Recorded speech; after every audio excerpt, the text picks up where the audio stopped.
My name is Sophie Balzora, and I'm a gastroenterologist at NYU Grossman School of Medicine. By now, we're in the thick of Black History Month, and I think there's no better time to bring awareness to inflammatory bowel disease as it relates to health disparities, right? I think now is a time to grab people's attention. And I think that though there's been so much tragedy in our country, whether it's from COVID-19 or the very public display of police brutality and police violence, I think that this presents an opportunity to make change, right?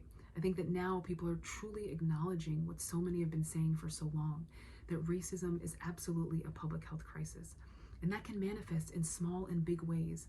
But ultimately, when we are taking care of the patients that are in front of us, we need to understand that all of these determinants of health, be they food insecurity or isolation, differences in access to care, hospitalization stays, the ability to see a gastroenterologist, particularly one that specializes in inflammatory bowel disease, having a timely diagnosis and not delays in diagnosis due to implicit bias on the part of the referring physician.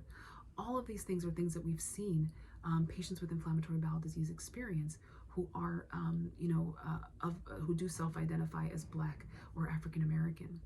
And so given the fact that we have this information, it's powerful, right? It's powerful. And I think that we can use it on an individual basis. I think if we think a little bit differently when we're caring for our patients with inflammatory bowel disease, when we think about how we can educate patients about adherence to medication, coming to appointments, the importance of different preventive health measures, all of those things will ultimately, I think, improve the care of the individual patient and help them achieve the best health possible. And so I think that this is not only something that is important on an individual level, but also on a institutional or systemic level, right?